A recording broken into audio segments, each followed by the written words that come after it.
Hey everyone, Zeddy here again today with a brand new video, and I wanted to do a two-part video series. So today will be part one, tomorrow will be part two. But I was talking with some people in Discord. By the way, if you haven't joined the Discord, I don't really plug this on the videos much, but there's a link below. We chat all the time there. I even sometimes ask for video ideas or what we should do, what decks we should play, just what's going on. So check out the Discord. But anyways, I was chatting in Discord, and Deborah, long-time loyal viewer and friend, suggested why not make a video about what cards are your favorite random cards. Since you're always complaining about RNG and random, what are your favorite random cards? So today, I thought we'd make a video about what the top 10 favorite cards of mine are that are random, that do random things. And then tomorrow I'll follow it up with my least favorite random cards. So, hope you enjoy this. A little bit of criteria on it. So, the card has to do something definitively random, not Dark Skies deal random split damage, not like that kind of stuff. Something that's purely random, really swingy one way or the other, but that I enjoy, or tomorrow that I hate. So hope you enjoy the video, and let's go over the top 10 most favorite RNG cards, followed by most hated tomorrow. So, number 10 most favorite RNG card of all time, Plague of Murlocs. Yeah, you probably weren't expecting this one, but I like the design of this type of a card. It's somewhat recent addition, I think from Old Doom, where they added all the Plague cards, and it's a spell that transforms all minions into random Murlocs, and I don't know, I just like the fact that it's kind of like a massive transform effect, hits both sides of the board, so depending how things go, you might end up with the better Murlocs, the worse Murlocs, but overall, it's kind of an expected result. The average Murloc is kind of just a little crapper. Sometimes there's a bit of a high roll, to get double War Leader or some crazy stuff, but overall, I like that. There's a little bit of swinginess to it, but overall, you know what you're expecting, and you get that effect of transforming the board, and you might be able to negate death rattles, what they might resummon, things like that, and I like these type of cards, they can have kind of silly results, they can have medium results, but nothing that's game crippling kind of idea of RNG. So, cool card. Sad it doesn't see much play, but I mean, Shaman sucks, and the Control Shaman variants are really bad, so don't see it a lot these days. Number 9, this might surprise some people, a lot of people that know me from back in the day, but number 9 is Death Stalker Rexxar. Yes, some people it's not an RNG card, it's an RNG card. What you have influence on the RNG. You get to build zombies. So the card is a Death Knight from Frozen Throne. You play it for 6, you get an AoE on the board. But basically after that, your hero power becomes create a random Zombeast. And you get to build, pick 2 different beasts and mash them together. So you got a lifesteal minion mixed with a stealth minion or whatever. Anyways, this card is just super fun to play. I hated facing it. I beyond hated facing, especially when I was all on my Control Warrior days, which a lot of people hate Control Warrior, fair enough. But when I play Control Warrior, I'm oh, I just lose to these randomly created insane infinite value beasts, and it drives me insane. But now that time has passed, it's gone to wild, it's just a really fun card to play. To build these cool beasts that can do all this stupid stuff is really fun. And it's one of those cards that is really fun to play. You kind of wish you could always play this card a lot of the time. Wish there's a mode dedicated to it, although there was a Brawl that was dedicated to it, and that was terrible, so maybe not. But anyways, really fun. It's fun to build beasts, not necessarily fun to face the random beasts, but overall, cool card. And yeah, good stuff. Now, number 8 is Shudderwalk. Shudderwalk, the Shaman Legendary. He casts every battle cry you've cast this game onto random targets and in a random order.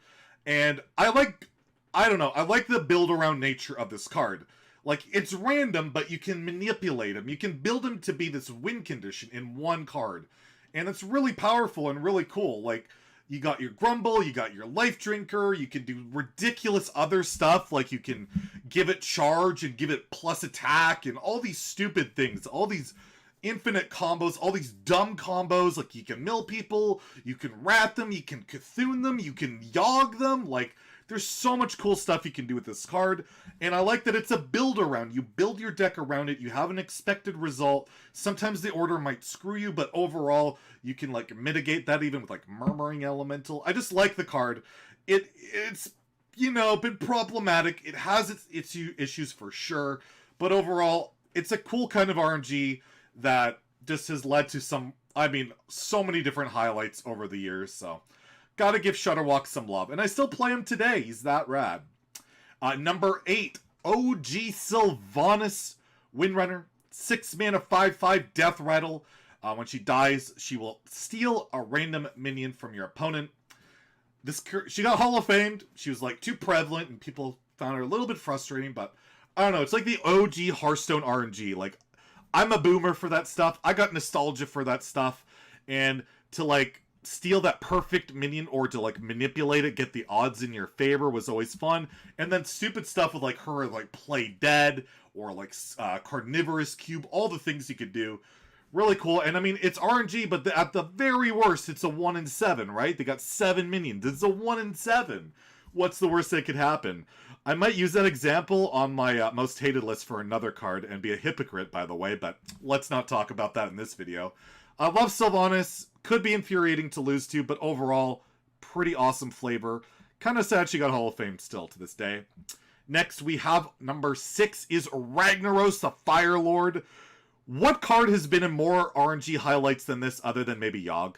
Like, that perfect rag shot for lethal, that 1 in 8, hitting that perfect giant minion. Like, this is just like what old school Hearthstone was all about in terms of RNG. Was the Ragnaros shot, was the Sylvanas steal.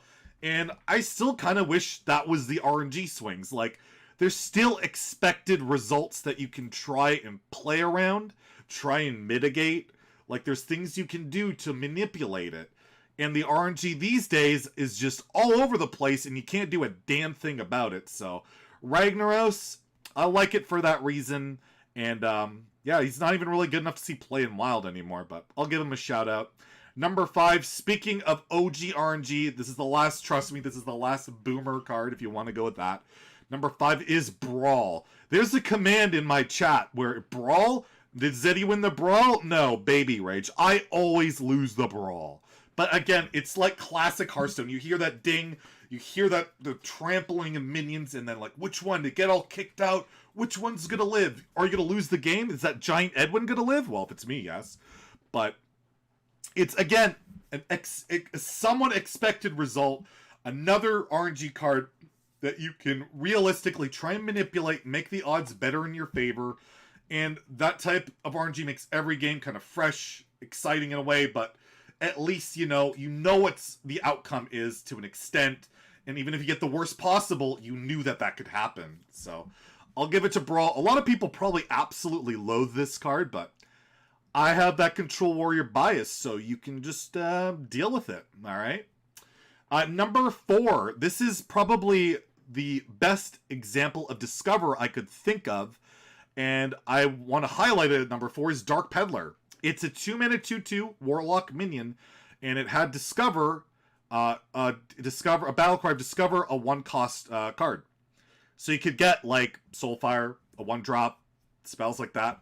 It was an expected result on your 1-drop. Like, this is how I liked what Discover used to be. It wasn't like Discover a dragon, which could be a game-winning condition. You're not really going to win the game from a 1-drop unless you got, like, PO and it, like, helped you kill somebody. But that's, again, it's not game-winning. It's just, like, a little bump. It's not like, oh, I got a Dragon Lackey and I got Dragon Queen and destroyed you.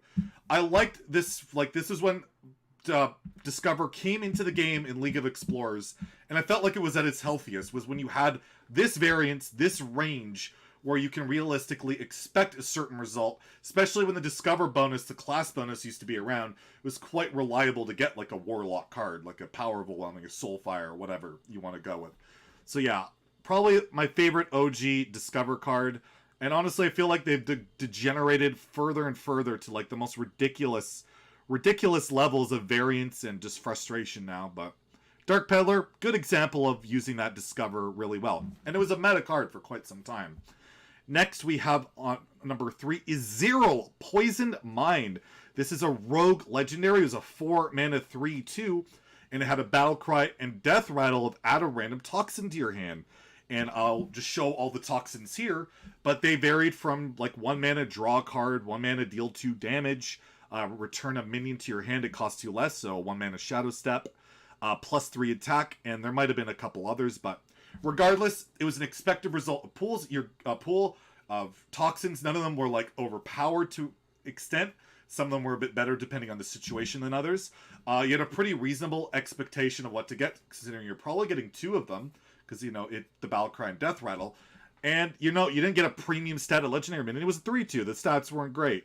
This guy saw a decent amount of play, was a cool card. I love playing him. I still have a Golden in my collection today. And it's kind of like what the balanced version of Lackeys looked like. And I like that a lot. This almost could be in like an evergreen type card. It was that cool. And yeah, I love me some Zeril. You'll note that the RNG cards I have for the most part are expected results. But not my number 2 and not my number 1. So let's go. Number 2. One of my most hated cards at one point in time. But now that he's in Wild, and now that Wild is full-on degenerate bullshit mode, I love me some Yogg Saron. Yogg Saron's Hope's End. He's been unnerfed. He was nerfed. But in his original state and the state he's in now, he has a 10 mana 7/5 Old God, Battle Cry, summon a random spell for every spell you've cast this game. The highlights on Trollden, on every YouTube channel, across the board have been ridiculous. I have laughed way too many times playing this card. I have cried way too many times having this card played against me. But back in the day, I couldn't stand it because I took the game seriously to an extent competitively, and it would just rob you of so many games. But now that we've evolved in our Hearthstone life, and it's in Wild, and it's not even really good enough to play in Wild because it's 10 mana, the memes are just too solid. It's just too ridiculous a card to not really enjoy as your top RNG card. I'm not having it number 1 because I'm going to put number 1 as a very recent card, and it's going to be quite the surprise. But Yogg, I like you now. I hated you, but I like you now. You're alright. And number 1, I think this will probably end up on my most hated list before like the next few years end. But right now, I'm still really nice to this card, and that is Astromancer Solarian. The newest Mage Prime Legendary. It's a 2-mana 3/2 with spell damage. Shuffles a Prime into your deck. Then you get that 7-mana 7/7, and it casts 5 Mage spells randomly, but on enemy targets if possible. To me, this is, again, like kind of an indication of RNG that's kind of an expected result to an extent, because it's only mage spells, and it can only hit enemy targets, so unless it's like Conjurer's Calling, it's really not that much of a downside.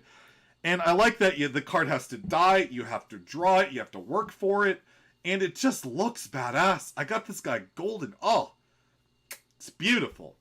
So I've loved this card. I've had it in a lot of decks in both Standard and Wild since it's been made, and it's been really good in both of them. Sometimes it screws you, sometimes it casts Puzzle Box, and it's insane. Sometimes it casts more than one Puzzle Box, and it's ridiculous, but I really like this card. I don't know why. I should hate it. Everything about it I should hate, but I don't, and I just gotta embrace that. Maybe next year, if I do this list again, I'll hate it, but right now, it's my number 1, so let me know in the comments below, what are your favorite RNG-based cards? There was a couple I left off of here that really were never competitive or I didn't really play, like Renounced Darkness, which is pretty cool, but let me know which ones are your favorites. Let me know which ones are my favorites that you hate, too. I'd love to hear that. And yeah, tune in tomorrow for my most hated RNG cards. We might get a little upset. So if you like the video, please like and subscribe. Have a great day. And stay salty, my friends.